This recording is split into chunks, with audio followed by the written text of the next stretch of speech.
Astrology एक divine या दैवी विद्या है। अभी जो आजकल टॉपिक चल रहा है वो सूर्य को डिफरेंट हाउसेस में रख के क्या फल होगा इसको देख रहे हैं। यानी सूर्य अलग अलग हाउस में, टोटल 12 हाउसेज होते हैं, तो हर एक हाउस में अलग अलग अगर हम सूर्य को रखें तो क्या फल मिलेगा, क्या आप प्रेडिक्शन कर सकते हैं, कैसे प्रेडिक्शन करेंगे, इसके बारे में डिस्कशन हो रहा है।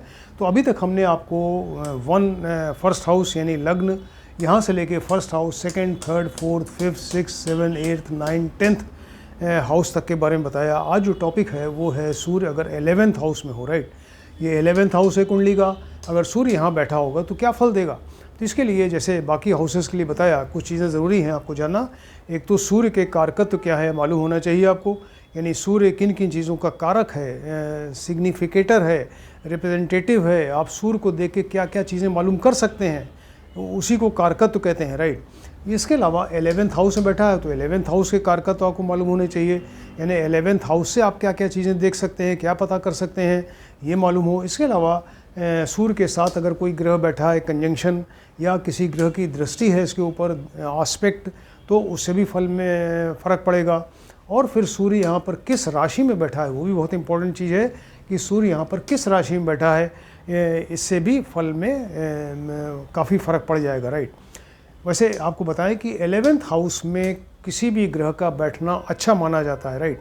कोई भी ग्रह बैठ जाए, सूर्य से लेकर केतु तक, तो हर एक ग्रह का यहाँ बैठना अच्छा माना जाता है। ये क्योंकि ये इनकम का घर है, प्रॉफिट का घर है, राइट। तो अभी हम देखते हैं कि अब ये एक एक करके पॉइंट्स कि सूर्य के कारकत्व क्या हैं। तो सूर्य के कारकत्व पहले भी आपको बता चुके हैं, ये गवर्नमेंट है, सरकार है, राजा है, यानी गवर्नमेंट से इस व्यक्ति का क्या रिलेशन है ये आप बता सकते हैं। इसके अलावा ये फादर को रिप्रेजेंट करता है सूर्य, फादर से व्यक्ति को कितना एडवांटेज मिलेगा, कितना सहयोग मिला, ये व्यक्ति अपने फादर को कितना सपोर्ट करेगा, कितना मान सम्मान देगा, ये फादर की का स्टेटस, उनकी इनकम, उनकी एज, उनकी हेल्थ, बहुत सारी चीज़ें आप जान सकते हैं। इसके अलावा सूर्य जो है, हर एक व्यक्ति के अंदर एक आत्मा है, सोल है, उस आत्मा का कारक सूर्य होता है, राइट।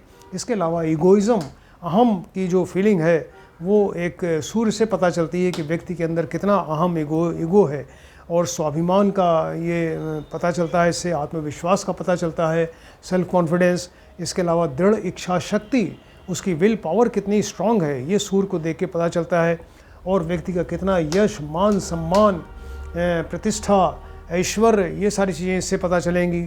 व्यक्ति के अंदर कितनी आक्रामकता, एग्रेसिवनेस है, क्रूएल्टी कितनी है, ये मालूम चल सकता है। इसके अलावा ये अग्नि का कारक है सूर्य। फायर इंसिडेंस कहीं पे होता है तो सबसे पहले सूर्य को देखते हैं कि वहाँ किस वजह से आग लगी, क्यों लगी, कितने लोग उसमें प्रभावित हो सकते हैं, ये यानी सूर्य उसका कारक है, अग्नि का।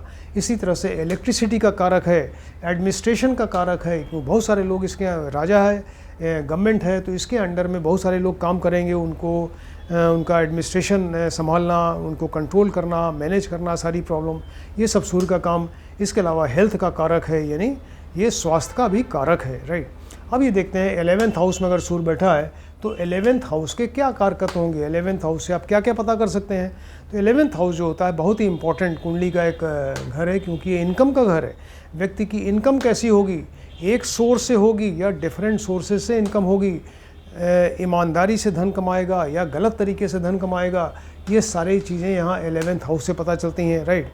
इसके अलावा फुलफिलमेंट ऑफ डिज़ायर यहाँ से पता चलता है कि व्यक्ति, आपकी कोई इच्छा है तो पूरी होगी कि नहीं होगी, कैसी होगी, आसानी से हो जाएगी या बहुत संघर्ष मेहनत के बाद होगी, तो वो फुलफिलमेंट ऑफ डिज़ायर इससे पता चलता है इस हाउस से।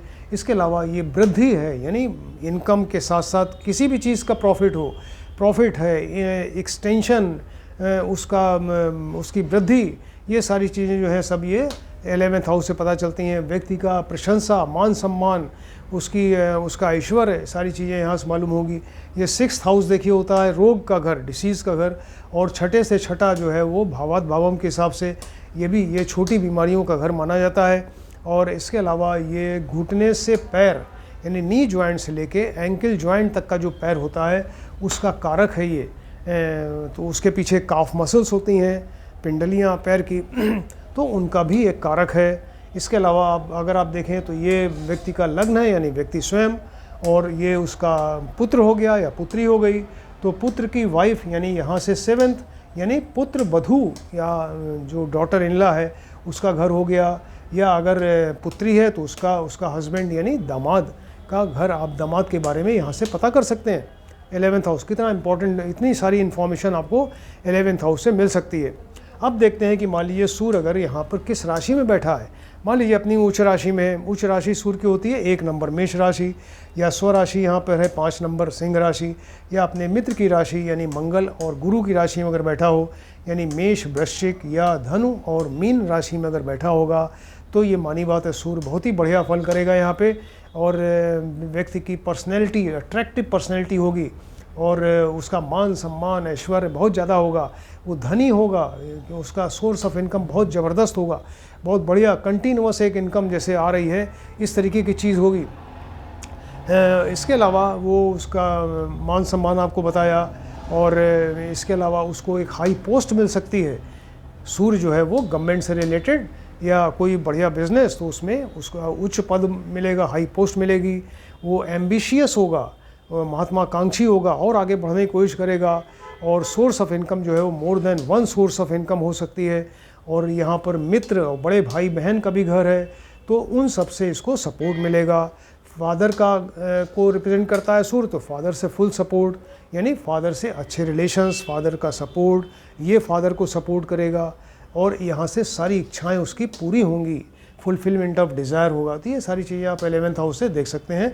और मतलब यहाँ अगर सूर्य बैठा है अपनी उच्च राशि में या स्वराशि में या मित्र राशि में, तो ये सब फल होंगे, राइट। अब देखते हैं कि अगर ये सूर्य यहाँ नीच राशि में बैठ गया, सपोज़ ये नीच राशि में बैठ गया, यानी तुला राशि में बैठा, या शत्रु इसके हैं शुक्र और शनि, यानी 2 नंबर 7 नंबर वृषभ और तुला, और शनि की राशियाँ हैं 10, 11 यानी मकर और कुंभ राशि। अगर इन राशियों में बैठेगा तो डेफिनेटली फिर अच्छा फल नहीं करेगा, क्योंकि बहुत ही गलत राशियों में बैठ गया यहाँ पे, तो इसकी फुलफिलमेंट ऑफ डिज़ायर नहीं हो पाएगी, जो इच्छा है उसकी पूरी नहीं होगी। बहुत जीवन में बहुत ज़्यादा संघर्ष करना पड़ेगा, मेहनत करना पड़ेगा। मेहनत करता है ये धन कमाने के लिए, लेकिन पूरा भाग्य साथ नहीं देता, और वो उसको बहुत संघर्ष करना पड़ता है जीवन में, राइट। या अगर धन कमाने के लिए इतना वो आतुर है, तो फिर वो गलत तरीके से, इल्लीगल तरीके से धन कमाएगा, और भ्रष्टाचार से धन कमाएगा, और उसके अंदर आत्मविश्वास की कमी होगी, उसका दृढ़ निश्चयी नहीं हो पाएगा वो, और बड़े भाई बहन और मित्र का सपोर्ट यहाँ नहीं मिलेगा, और इसके फादर से रिलेशंस ख़राब होंगे, फादर बीमार रहेंगे, या स्वास्थ्य ख़राब होगा, या फादर की जल्दी एज में डेथ हो सकती है, राइट। ये सारी चीज़ें मतलब सब नेगेटिव साइड में जाएंगी। सूर्य जो है नेत्र का कारक है, तो नेत्र यानी आइज़ से रिलेटेड कोई प्रॉब्लम हो, बोन से रिलेटेड कोई प्रॉब्लम हो, पित्त बाइल से रिलेटेड कोई प्रॉब्लम हो, ये सारी चीज़ें जो है यहाँ पर ये सब नेगेटिव साइड में, यानी वो उसको तकलीफ़ होगी इनकी वजह से, और वो एंग्जाइटी टेंशन में रहेगा ऐसा व्यक्ति, क्लियर। तो ये आप देखते हैं कि मतलब ये सूर्य अगर 11th हाउस में बैठे तो आप कितनी सारी चीज़ें सब बता सकते हैं देख के, कि वो उसके आपको मालूम होना चाहिए सूर्य के कारकत्व क्या हैं, 11th हाउस के कारकत्व क्या है, सूर्य किस राशि में बैठा है, उसके हिसाब से आप बता सकते हैं, क्लियर। तो ये कितनी इंफॉर्मेटिव और कितनी इंटरेस्टिंग चीज़ें हैं, इसको आप ध्यान से देखें, स्टडी करिए। किसी ने अगर हमारा चैनल सब्सक्राइब नहीं किया है, काइंडली सब्सक्राइब करें, क्योंकि अब बहुत सारे अभी जो टॉपिक सब्जेक्ट स्टार्ट किया है, अब इसके बाद एक एक करके सारे और जितने प्लैनेट्स हैं सब डिफरेंट 12 हाउसेज में बताएंगे आपको, तो बहुत सारे इसके वीडियोस बनेंगे, तो आप एक एक करके देखते जाएंगे, तो आपकी नॉलेज बढ़ेगी और आप भी एस्ट्रोलॉजी सीख सकते हैं। Thank you.